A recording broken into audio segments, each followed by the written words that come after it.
Hello there, b****. Are you comfortable right now? Wrists and ankles chained, gagged, probably blindfolded. You are obviously here against your will. For a little while, at least, you need to get your shit together and listen to this tape. This audio recording was made by David Parker Ray, also known as the Toy Box Killer. What you're about to hear was played for Cynthia Vigil the day she was captured. Now, I'm going to tell you, in detail, why you have been kidnapped, what's going to happen to you, and how long you'll be here. Under the circumstances, I bet that is a scary thought. You're going to be kept in an environment that is even more secure than a prison cell. Here, your status is no more than that of one of the dogs or of one of the animals out in the barn. Because, basically, you've been snatched and brought here for us to train and use as a sex slave. The recording lasts for 50 minutes. The content is extremely disturbing, but what will be shared in this video is the crucial piece of evidence that will lead to David Parker Ray's conviction. Cynthia Vigil, taken captive by the notorious Toy Box Killer, chained, enslaved, violated, for 3 days. But she fought back and escaped, and David Parker Ray was arrested that same day. When the FBI raided his house, nothing could prepare them for what they would find in the white trailer parked outside. Cases such as Kelly Van Cleave and Mary Parker, which have left police baffled for years, were finally resolved. And David Parker Ray was sentenced to 224 years in prison, all because of one survivor. But the most shocking part is every piece of the puzzle was hidden in plain sight. I don't understand how nobody seen me. That made no sense to me. In the small town of Truth or Consequences, New Mexico, 19-year-old Kelly Van Cleave lives with her husband. It's July 25th, 1996. Kelly goes missing after a fight with her husband. He starts searching around town for his wife, informs the police. They soon find out she was last seen at a local bar, the Blue Water Saloon, with a few friends, one of them a woman named Jessie Ray. 3 days later, July 28th, Kelly is brought back home by a park ranger. She appears to be drunk, with bruises and blood everywhere. I was so dazed and incoherent. My hair was a mess. I had sand everywhere. I was still in the same clothes I was in the day I left. The ranger says he found her wandering around the beach, delirious. But Kelly has no recollection of the past 3 days. She's in pain, terrified. I did not know what had happened, and I didn't know what to do. July 5th, 1997, 1 year after Kelly's disappearance, a close friend of hers goes missing, 22-year-old Mary Parker. 2 days later, Mary's mother walks up to the sheriff's office, stating that she hasn't heard from her daughter in days. Police investigate. The tracks lead back to the Blue Water Saloon. Kelly was there. She saw Marie leave with her ex-boyfriend, Roy Yancey, and a common friend of theirs, Jessie Ray. Police interrogate Jessie, who says she dropped Mary home that night. After nearly 2 weeks with no news on Mary, because she is known for substance abuse, the case is dropped, and Mary is treated as a runaway. She had 2 little girls. There was no way she was going to leave her kids. So I knew something had happened. It's March 20th, 1999, 150 miles away from where Mary was last seen. 22-year-old Cynthia Vigil is living out of a hotel room. I was running from a boyfriend at the time. I didn't want to be around him, so I was at a friend's motel. After staying there for days, she feels safer than at home, but she doesn't know a man has been stalking her. As she leaves the hotel in the morning, she encounters a friend named DJ. He tells her someone has been asking for her and that the man is waiting in an RV across the street. Cynthia knows she shouldn't go inside, but dismisses her instinct. She walks in, closes the door. A few minutes later, the RV drives off, and Cynthia goes missing as well. Days pass. Cynthia is nowhere to be found, her hotel room empty. No one tells the police about the sudden and unusual disappearance of Cynthia, not even her friend DJ, who saw her leave. It's March 22nd, 1999. The 911 operator for the Sierra County Sheriff's Department receives an unusual call.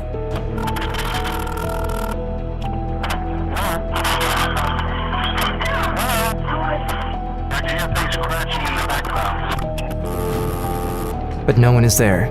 Minutes later, a second person calls 911 with shocking information that will be the first clue to what happened to all 3 women: Kelly, Mary, and Cynthia. 911. Yes, I'm calling for a young lady that ran into the house. She says she's just been raped. She's got a chain on her and everything. way. This lady's naked and everything else. She said they've been holding her for 3 days. The woman she is referring to is 22-year-old Cynthia Vigil, and unlike Kelly, Cynthia remembers everything. The morning of her abduction, Cynthia is sitting inside the RV, next to the man who has been asking for her. The man doesn't look very threatening, but something unusual happens that should raise a red flag. I noticed that he'd given DJ some money out the window and DJ took off running and left me there. Cynthia and the man talk for a few minutes. He seems interested in her line of work. Then, he takes out a handcuff and snaps it at her wrist. Cynthia panics. She tries to make a run for it and pull herself away, but the man is too strong and he's holding on tight. I was like, literally my fingertips are touching the door. At that moment, a woman comes out from behind the shower curtain and shocks her with a cattle prod. That knocked me to my knees, and they handcuffed me to the cabinet. The two captors drive off, their prey chained tightly in the back of the RV. While the car is in motion, Cynthia unscrews the cabinet handle she's attached to. I remember getting up on my feet, crouching down, and I was like, as soon as the RV stops slow enough, I'm gonna hit the door. But the RV stops abruptly, sending Cynthia rolling to the floor, exposing that she's untied herself. I was loose, my hands were behind my back, but I was loose. Well, she came to the back with the gun. That's when they took all my clothes off me. They shackled my feet, duct taped my face from my chin around the top of my head. Then, after driving for hours, the vehicle slows down to a stop. Cynthia is taken out of the RV at gunpoint. Once outside, she can see other trailer houses all around, in clear sight. She hopes someone will notice her, as she's in handcuffs, naked, with a gun at her side. But that hope quickly fades. It was broad daylight. I don't understand how nobody seen me. I didn't understand that. That made no sense to me. Once inside, they sit her on the bed, put a metal slave collar around her neck, padlocked and chained to the wall. I couldn't wrap my mind around what was going on. I was so in shock. I was totally freaking out because I didn't know what the future held for me at that point. And then he played a tape of him talking. Hello there, b****. Are you comfortable right now? I doubt it. Wrists and ankles chained, gagged, probably blindfolded. I don't know the details of your capture because this tape is being created July 23rd, 1993 as a general advisory tape for future female captives. All of a sudden, I knew that I wasn't the only person that he had done this to. Now, you are obviously here against your will. Totally helpless. You're very scared. You probably think you're going to be whipped, and you're right about that. You've been snatched and brought here for us to train and use as a sex slave. You may be married, have a kid or two, boyfriend, girlfriend. I don't give a rat's ass about any of that. I don't want to hear about it. Here, your status is no more than that of one of the dogs or of one of the animals out in the barn. I won't have any qualms at all about your throat. As she is lying in bed, terrified, what she hears next explains why none of the neighbors saw her and why she shouldn't wait for their help. The only close house belongs to our friends, and they don't hear or see anything. They know about our hang-ups. You may be required to service them occasionally. The rest of it basically said what was going to happen to you. Like how he was going to torture you. During the next 3 days, Cynthia suffers unimaginably at the hands of her captors, the details of which we will not be sharing. They were both just like that was something they did every day. At this point, I was numb. Every night, the two captors make their bed on the floor next to her, and every night, she hears them talk about their twisted plans. I knew I was gonna die. I knew that they were gonna kill me. I just didn't know when. I wanted to die. I wanted to take my own life. On the last night, she overhears them talk about a little girl, a girl they plan to kidnap at a young age, and turn into their slave. and Cynthia understands they already know which girl it will be. And I just stayed laying there, thinking that a little girl going through what I just went through. That little girl stayed in my head. March 22nd. Something clicks inside Cynthia's mind. She knows she needs to escape, to stop them from ever hurting anyone else. I was figuring, how do I get out of this? My head was telling me to stay calm and do what they say. The man is getting ready to leave for work. He's dressed in a uniform, almost like a cop. That's when he tells her, when he gets back, he's taking her into the toy box. I didn't know what that meant. I knew it was going to be more torture. She recalls the recording and how the man described his toy box. It dawns on her. There is something worse waiting for her. You're going to be kept in a hidden slave room. It is relatively soundproof, escape-proof, and it is completely stocked with devices and equipment to satisfy our sexual fetishes and deviations. You haven't seen anything yet. I knew I had to find a way to escape. The man unties her wrists and ankles, leaving only the collar chained around her neck. He puts a bucket next to the bed as her toilet for the day. After the man leaves, Cynthia is alone with the woman. Cynthia's mind is racing and racing, wondering how she's ever going to escape. But she can't try anything because the woman is sitting right next to her, watching TV. Then, the phone rings. The woman takes the call and walks into the other room, making one crucial mistake. I seen that she left the keys on the coffee table. And I said, here's my chance to get the keys. I have to choke myself to get my body that far to reach the table with my foot. With her captor still just a few feet away, Cynthia can't make any loud noise. She pulls the table closer using just her feet, grabs the keys between her toes. Then, when she finally holds the keys in her hands, her captor returns. But Cynthia doesn't care. She tries key after key to unlock the collar from the wall. The woman grabs a green lamp from the table and starts hitting her with it. With every hit, Cynthia sees black. But she has to stay awake. She has to unlock herself.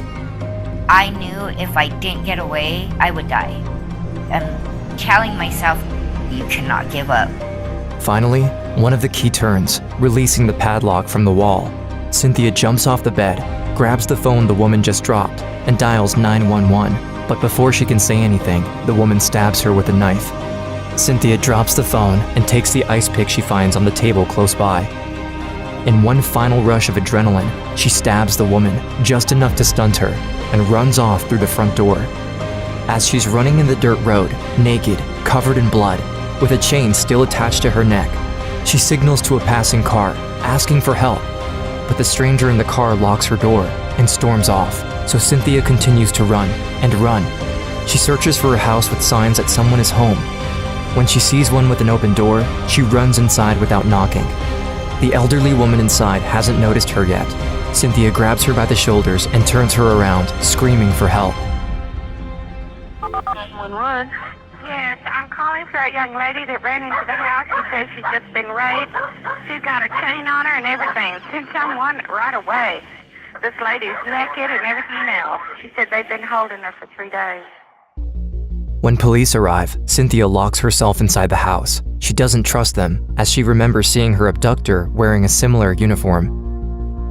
And it wasn't until a state cop showed up. Opened the door, I ran past all them cops and jumped on him, and he put me in the cop car. He's like, I promise you, you'll be okay. When we got to the hospital, that cop did not leave my side. Even when he was off duty, he stayed there right by my side. New tonight, the woman who escaped the torture chamber of a sadistic sexual predator. She survived 3 days of torture in Ray's house of horror. Cynthia Vigil-Jaramillo says what she heard in David Parker Ray's torture chamber makes her believe there are other victims out there. March 22, 1999. Minutes after Cynthia is taken to the hospital, her two captors are intercepted a block from where she was found, trying to skip town in their RV. the FBI execute a search warrant on their residence, but nothing can prepare them for what they will find. You go to the room where Cynthia was kept, it was just frightening. Off of the main trailer, there was a converted Ryder truck. Then Pandora's box was opened. Never seen anything like it in my life. You could tell it was just a place of evil. Go ahead and state your name for the record. David Parker, right? Was she a willing participant, or did she not want to do it? She was willing. The FBI believed David was responsible for somewhere between 45 and 60 murders. But what happened to Kelly Van Cleve and to Mary Parker has yet to be uncovered. As the FBI is investigating the scene, they come across a videotape. It is a recording of a woman held captive inside the toy box. On her leg, they identify a very particular tattoo. They share the tattoo on national news, hoping someone will recognize it. Very shortly afterwards, a woman came forward and said, "That's my tattoo. That's me." They showed me pictures of my tattoos that they had taken off of a video, and I had to identify myself from those pictures. After I seen the pictures that they showed me, everything started to click. Since her disappearance 3 years prior, Kelly has been having nightmares, but she still can't remember what happened until they share with her a portion of the transcript of the recording of David Parker Ray's voice, which explains what he did to her. If I killed every that we kidnapped, there'd be bodies strung all over the country. So, I've devised a safe, alternate method of disposal. After we get completely through with you, you're going to be drugged up real heavy. You're going to be kept a couple days while I play with your mind. You're not going to remember a thing about this little adventure. So I knew all of my nightmares that I had been having, they weren't just nightmares, they were true. And then I started remembering other things. The woman named Jessie Ray, who was last seen with Kelly on the night of her disappearance, was working with David Parker Ray. She drugged Kelly and drove her to David's house. Jessie Ray was actually David's daughter. And the park ranger who brought Kelly back to her house when she disappeared was none other than David himself. As Kelly's disappearance was identical to that of Mary Parker, the FBI reopens her case, which leads them to Roy Yancey. When Roy is interrogated, he confesses everything. From what I understand is that he's had many years of kidnapping, torturing, and killing women. He was instructed to kill Marie Parker. How did you come up with the idea to kill Marie? That was David Ray Parker's idea. I was told not to tell anybody anything, or I was going to be killed and thrown in a ditch. And who told you that, David? Mary Parker's body remains missing, but the family can finally have closure. When the case goes to trial, both Cynthia and Kelly are forced to face David and his girlfriend, Cindy. He acted like he was totally innocent and he had done nothing wrong. And it pissed me off. I didn't want to cry and let him know how much he hurt me. I didn't want to be his victim. I didn't want to go to court. I didn't want to have to go face him. But I did it because I had to do what I could to save other women. All of David Parker Ray's accomplices pled guilty to their crimes, and eventually, so did Ray. The jury gave him the maximum sentence of 224 years in prison. Nothing can repair the damage done by such evil, but because of Cynthia's incredible courage and strength, there will never be another victim. And the young girl she was worried about during her captivity is finally safe and sound. David Parker Ray died in prison that same year of a heart attack. When I found out that he had passed away, I was happy, but at the same time, I was really sad because the people that are missing their loved ones, their bodies, who knows where they're at. Now, more than 30 years after her escape, she's still sharing her story to help other women in need reach out for help. Cynthia has become a force in her community. I have a nonprofit called Street Safe New Mexico, and it's been serving the women that have been raped, trafficked, or attacked. I love helping others. Helping others helps me not be a victim of David Parker Ray.